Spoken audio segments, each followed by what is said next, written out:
What is up, and welcome to the Talking Smack Show, recapping SmackDown last night, 11th of April 2025. So the show kicked off with Nick Aldis coming out and calling out Randy Orton. And he started off by saying that obviously Randy Orton does not have a match and to in his own professionalism, and he wanted to see Randy Orton in the ring. So Randy came out, and as you can imagine, he is still pissed. He is not a happy dude. So Randy basically was saying he wanted his match. Nick Aldis was saying that he demanded Randy's respect, and Randy was willing to apologise to Mickey James for what he was going to do to Nick Aldis. It was quite cool, like just hearing them acknowledging Mickey James and that relationship as well. It's just another layer of the sort of realism that we get now, or exploring the truth in wrestling alongside the storylines. Excuse me, I'm sick as a dog today. Um, with that said, Solo Sikoa and Tama Tonga came down. Solo was basically saying that he didn't deserve a match. He was the past. So was LA Knight, and Jacob was going to beat LA Knight for the US title. Interestingly, it was just Tama and Solo. There was no Jacob in sight. Obviously, there's been some friction between them, so we don't know if that's part of why. And then Solo and Tama, or Randy challenged Solo and Tama to a match rather, and they got in the ring, and the Randy couldn't outdo numbers. So Tama and Solo got on top of Randy, and they were beating him down before LA Knight ran in, helped Randy clear the ring, and then challenged Solo and Tama to a tag team match later that night. Nick Aldis, being at ringside still, set up the match and confirmed it. So then we had the gauntlet match for the women's title. I love me a gauntlet match personally. Like, if you last the match, you look like an absolute stud. You can be a great team or solo wrestler, and you can win 4 matches, and you can have a surprising person win the match, and it doesn't really discredit the person who they beat. So there's so much about it. I really, really enjoy gauntlet matches, and this one was so there. It was good in the end. So first we had Lyra Valkyria and Bailey were the first team out. They were who you may remember me predicting would fight Liv and Raquel at WrestleMania. However, the team I want to fight Liv and Raquel is the Secret Service, who is Piper Niven and Alba Fire. So Lyra and Bailey were the first team, and they fought Shayna Baszler and Zoe Stark. I thought Shayna Baszler had left. I clearly got mixed up with who was released the other week. Um, Lyra and Bailey won. Nothing surprising, nothing special in that match. Then we had Natalia and Maxine Dupree come out. Maxine Dupree was the first woman in. She wrestled for a few minutes, then got rolled up and lost. Natalia bollocked her from ringside, and then they left. Again, nothing particularly special or important. Then the next team were Carter and Chance. Lyra and Bailey won again. At this point, so Liv and Raquel were at ringside watching, and Liv was starting to look cross. She has got probably the most expressive face in wrestling, although, as my friend pointed out, only since William Regal's left. But she was looking furious. So then the next team we had out was Minchin and BFAB. Again, Bailey and Lyra won. Nothing particularly special, quite short. And then we had the Secret Service come out. And so they cleared the ring, Secret Service, and then they stood in the middle to salute their leader, Chelsea Green. But Lyra rudely interrupted them. Um, but the match was a banger. I really enjoyed it. Once again, Piper Niven is just putting on stellar performances week after week. She's turning out really quite good matches actually. And Lyra Valkyria is really, really impressing me. Like I am well and truly won over. I am sold on her. She is top notch. Um, so the match ended with that beautiful leg drop Lyra does off of the top rope, and they won. And then Liv and Raquel got into the ring, stared them down. Liv Morgan looked like still hot as hell, but she looked like she had just pissed vinegar. Like her face was seething. So I'm looking forward to that match at WrestleMania. Four really good wrestlers. It should be a banger. I really hope um, Liv and Raquel win. My hope or prediction is that Liv and Raquel win, and then their name I always forget their name. Then the tag team, the ladies tag team from NXT rather, will debut on Monday Night Raw maybe or SmackDown and challenge them, and hopefully possibly win would be my preference. Oh, goodness me, I am not a well man today. Um, and I was just thinking, like, during this match, about 3 or 4 months ago, I thought the women's division was really weak, apart from on NXT. NXT has got a stack women's division. But I thought the main rosters were pretty weak. There were a few exceptional wrestlers, generally really poor. But in the last couple of months, the women, the mid card especially, have been on fire, just churning high quality, entertaining matches out. Like Piper Niven, Chelsea Green, Lyra Valkyria, all of those are fantastic. Really enjoy watching Zelina Vega. It's cool Alba Fire's joined now. Um, we've had Minton have that really good street fight versus Chelsea Green. Um, so the division is just set up so much stronger, and that's not even mentioning top women. So I think women wrestling in WWE anyway is in a fantastic position at the moment. I think in the next year or so, I would imagine Mickie James will come for a short one last run. We're going to have hopefully Becky Lynch back soon.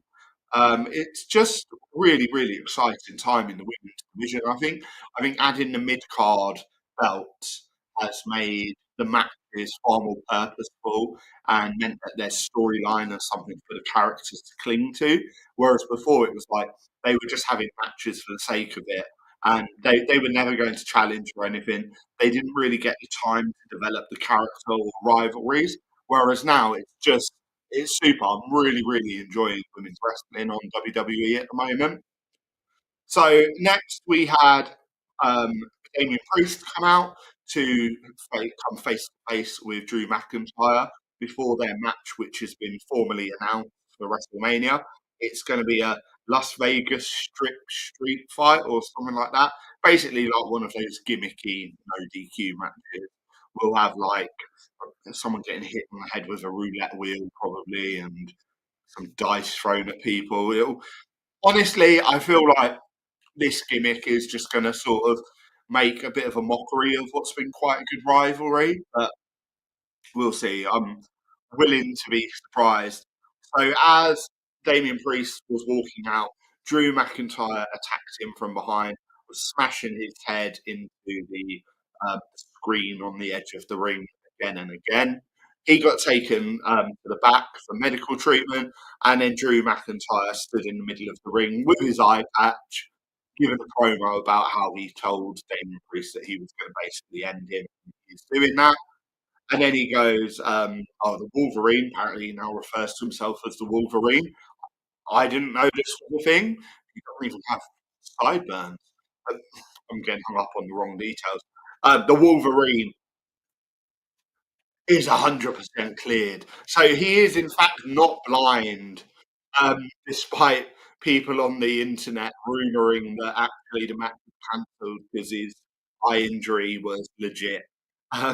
Just what a shock! Believe everything you read on the internet. And with that said, Damian Priest came back out, and started attacking Drew McIntyre. Um, However, Drew McIntyre then gouged Damian Priest's eyes, both eyes, and then hit him in the head with the ring step, then set the ring steps up and delivered the future shock DDT onto the steps before stealing his precious necklace. It's just another example of Damian Priest being fixated with men's jewellery. And during this whole segment and just recently, I've been thinking I like Damian Priest a lot more than I thought I did, but I think he needs a different gimmick. So hear me out for a second. I think he should just become Batista, and then he can just like shave his head, have the exact same entrance, do the thumb up, thumb down, but keep his own Damian Priest moveset. And I think we'd be much, much better for it. But maybe not the most original idea, but I think it's a good one. So next we had a DIY backstage trying to convince Pretty Deadly that they were screwed over and it was a conspiracy theory. Pretty Deadly was sort of like laughing, and then Motor City Machine Guns, bit of a slip of the tongue there, um, came by and said they earned their match, which is going to be on Friday night SmackDown, not at WrestleMania. So now I'm hoping that this means we are going hoping that it doesn't properly like DIY get involved, Pretty Deadly get involved, another team I mentioned in the moment get involved. Maybe just Stardust, El Phantasma, but I don't think it will be them. All get involved, and we end up with the multi-man tag match at WrestleMania, which I've been hoping for. But I think we're probably just not going to have a tag team match at WrestleMania now. Um, Later on in the show, Street Profits were being interviewed about the upcoming match next week as well.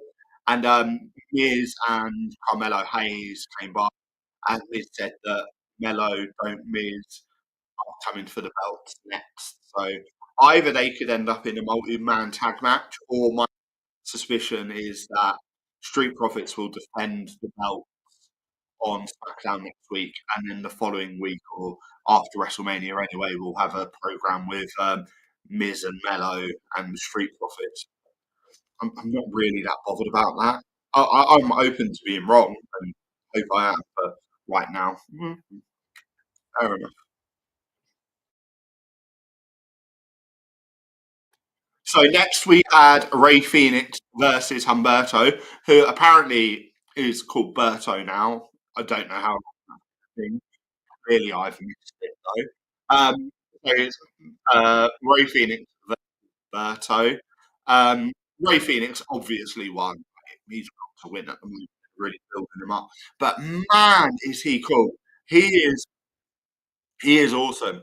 Like his balance and the way he maneuvers on the rope, like even the entrance when he comes, lands on the ropes, one leg either side, and then he's fantastic. The way he runs across the ropes before delivering the kick, he's just magnificent. I'm really, really excited about him over the next few years. I think he's going to be like the luchador for the next few years. Penta's cool, but I think Rey Fenix might be quite possibly the more exciting of the two. And also, obviously, they will probably be a tag team at some point, which is very exciting as well. Um, so before the match, however, Los del Fantasmo, I think I got that right again, came down to the ring with Berto, but then Escobar told him that he had to have the match on his own, and Angel and Escobar went to the back. And then after Berto lost, Escobar came down and told Berto he needed to be like Rey Fenix. Then backstage, we had Escobar telling Berto that he was disappointed in him, extremely disappointed in him. And then he went to go and congratulate Rey Fenix. And then Andrade came and told Berto that he did really well and he's a great wrestler and it was a great match. Berto told him to mind his own business. So who knows what's going to happen with the 5 men? Um, I I think I don't think any of them are going to have a match at WrestleMania. I think we might have like another person join and end up with sort of like 3 versus 3, Berto leaving. I don't know. Who knows? It's not something that's massively important. I think it's really just about Ray Phoenix squashing people to build up his credit, whatever it is.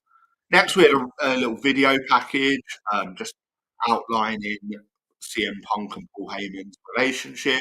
And then later on, we had a video package just sort of summarizing the triple threat story and what happened with Seth last week. Um, yeah, all fine.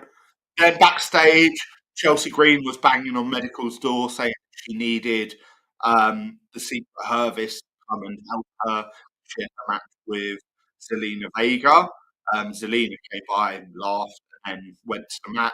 Chelsea went out on her own.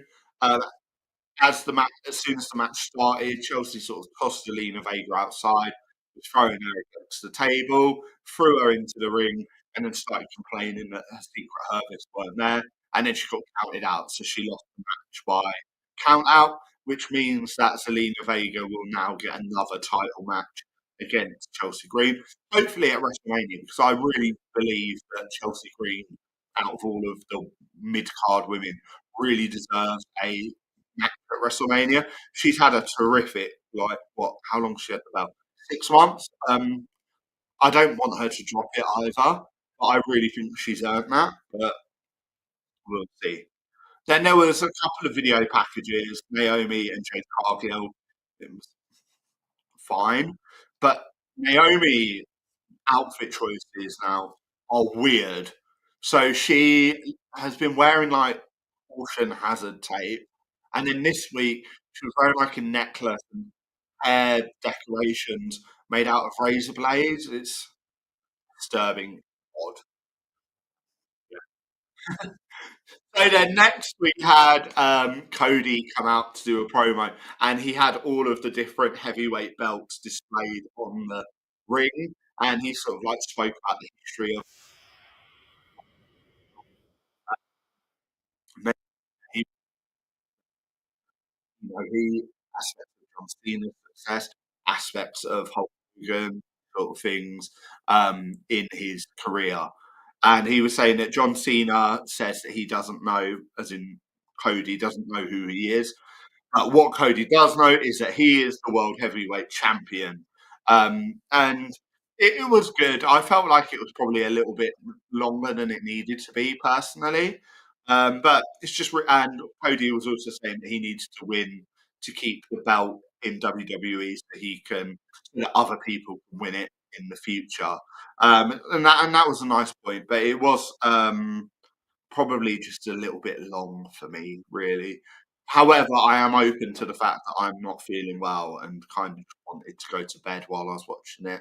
Um, so then, earlier in the show, we had news that there had been a backstage altercation between Charlotte Flair and Tiffany Stratton. You might have seen on the internet there was a video clip of Charlotte attacking Tiffy in the car park.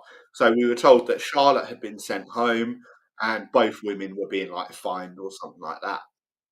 Then Roxanne Perez showed up in the show. She was basically saying that she thought Tiffy was showing that she's mature enough to be champion, and even though she's 23, she thinks that she should be the world champion now.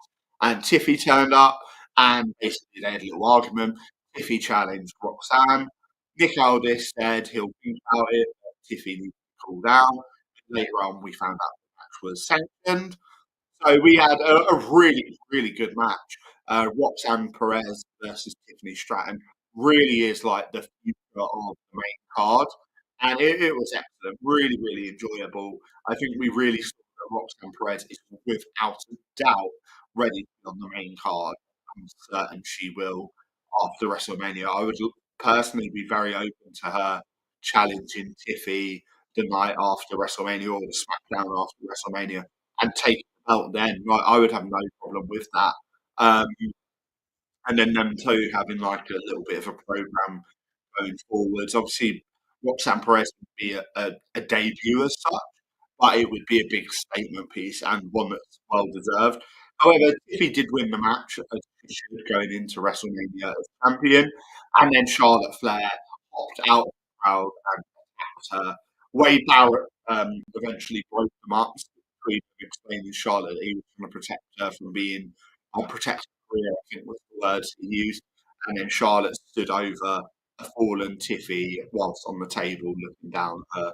And I'm really looking forward to this match again. I think like the last couple of weeks have really made this program a lot more interesting and a lot more exciting than it was before this point. I feel like Tiffy is going to take some rough bumps in the match. Like Charlotte is going to hurt her. But it should be a fantastic match. So then finally we have the main event, LA Knight and Randy Orton in a tag team match versus Solo and Tama Tonga. So the match was good. Randy came out really fired up once he got into the ring. Eventually got beat down. But while I was watching it, I was just thinking like Randy just seems to have so much fun while he's wrestling. Like he seems to really enjoy it. And has a great time doing it, to be honest. And I, I think where he's not really got a storyline, I think Randy's just going to have fun for the next couple of weeks getting into WrestleMania, and he'll put on a real show at WrestleMania because whoever he fights, it will just be a squash, I would imagine. And he's just going to have a great time about it. We'll see lots of power slams, DDT. Hopefully, we'll see the punt at some point. So during the match, LA Knight and Tama Tonga were the legal men. However, Solo Sikoa got into the ring and delivered the Samoan spike to LA Knight. He was collapsed on the floor. Randy ran in and delivered the RKO to Tama Tonga. And Solo dragged Randy out of the ring. And they started brawling and went through the crowd brawling. So LA Knight and Tama Tonga were left in the ring as the two legal men. LA Knight delivered the blunt force trauma to Tama Tonga and picked up the win. And then Jacob Fatu showed up and decimated LA Knight. He delivered a hip charge, couple of moonsaults, picked up the belt, went to celebrate, looked at LA Knight, dropped the belt, delivered another moonsault, and then just sort of knelt over LA Knight, snarling basically as the show ended. So I'm really looking forward to that. I would love Jacob Fatu to win the belt at WrestleMania. I think the guy is a beast and it's going to be a proper main event monster quite soon. Also, it looks like we know who Randy's opponent is going to be at WrestleMania. You have to assume it's going to be Solo Sikoa. I think he's just going to decimate Solo and punch him in the head for a laugh, really. Um, so yeah, it was a good show. It wasn't a great show, this one, but it just kept everything ticking along. A couple of stories moved on to WrestleMania. I'm not going to talk too much about WrestleMania, so I'm going to do like a prediction show and a what I want show in the next few days, leading up to the last week before WrestleMania. Um, but yeah, it was a fun show. I think WrestleMania is going to be lit though. So keep going, all gas, no break. Until next time. See you on Tuesday.